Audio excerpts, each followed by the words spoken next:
or self-destruct, and this is probably the most important tutorial you watch from me. So this is about drums, and I'll just show you a quick clip of my drums, so if you don't like it then you can click off the video, but if you do like it then, keep watching. So here we go. This is off an EP that I'm working on, so please enjoy.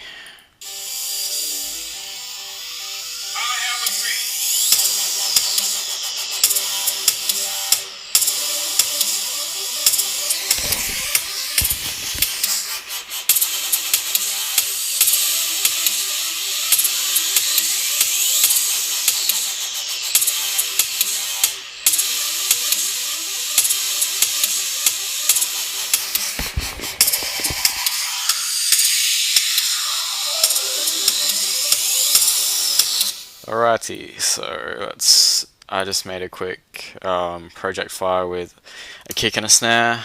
Um, so some of this stuff I make myself. I do make a fair bit of my own snares and kicks. Some of them don't need to be laid though, and this snare's been laid. Um, I've put a crash. I think I put a crash in it. Um, and then I didn't want it to be too taily, so I just kind of faded it out and let it be. But anyway, so this kick, this is without any of the anything on it. So here we go. So it's pretty solid kick. Has a lot of bass to it, which is is good, but it has so much bass that you'll end up cutting it out because it won't be able to cut through the sub. So basically, what Oxford Transmod does is increase the attack and kill a lot of the sub frequencies. Um, it doesn't actually say that, but just from ear, I can tell that it does. So basically, you'll just be wanting to mess around with this little panel here and moving these up and down until you find something that works. So this is with it with the Sony Oxford on. So off, on. So huge difference. Or if I hope it's a huge difference to whatever you're listening on, but I'm listening on monitors, and for me it is phenomenal how much it can change a kick. So Sausage Fattener, this it's from Data Life. It's a great plugin. If you don't have it, you really should get it. By whatever means necessary. But you know, that's another topic, isn't it? So Sausage Fattener. This will sometimes work, and sometimes won't work. Just depending on the kick. So we'll give it a go. Um,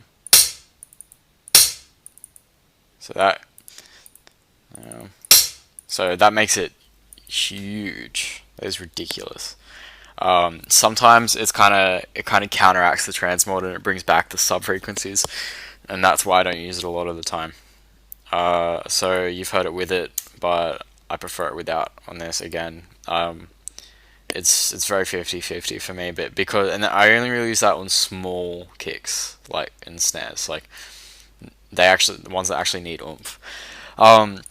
I use a different reverb. I use Waves reverb, but for the purpose of generalization, because a lot of people won't have Waves, I'm just using the stock Ableton reverb. And whatever you're watching this on, it's all the same. FL, whatever you're producing on, FL Studio, Logic, you all have a reverb, and you can all download Oxford Transmod. So I'm only putting five. This is basically it's just the stock default settings, but I put the dry wet down to 5.6, and it gives it a bit of a more of a big room feel. So hear that little reverb behind it, and I think depending on the track, it can make it sound it's really effective. So the snare, pretty much the same. So if you put this on, I'll adjust it. See, that gives it so much more kick already. So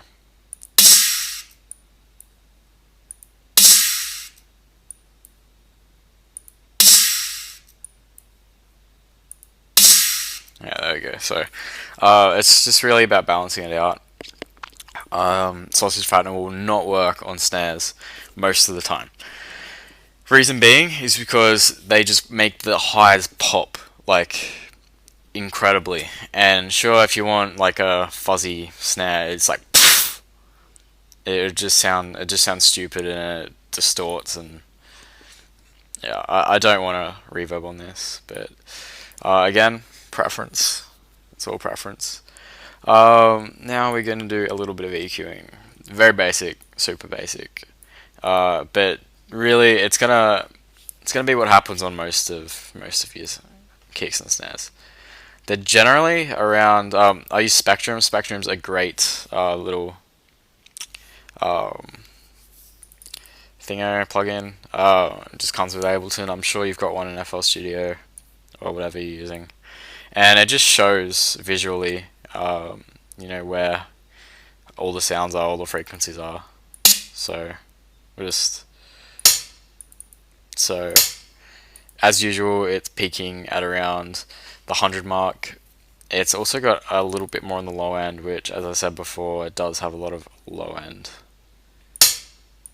Okay, so normally I would raise 100 a little bit, but because this is so powerful already, I always cut off the sub frequencies, just normally to about there, and maybe pick it up a little bit there. So you just balance it out. Maybe give it a tiny lift, tiniest lift. So you're just cutting out the sub frequencies so you make room for the sub, obviously. Otherwise, I won't be able to break through. And the snare, like, I'm just generalizing things, okay? So it's not going to be 100 every time, depending on your kick or your snare. That's just stupid of me, don't take that away from this, but okay. So as you can see, it's peaking at 200, which is a typical snare, and that's right on 200, right on the money. So again, I cut off the subs and I raise maybe that tiny bit, make it a little thinner, just tiny bit. Again, to add to another tip is when you've got a whole bunch of synths, obviously your drums get crowded, and it's like everybody talking at the same loudness in one room.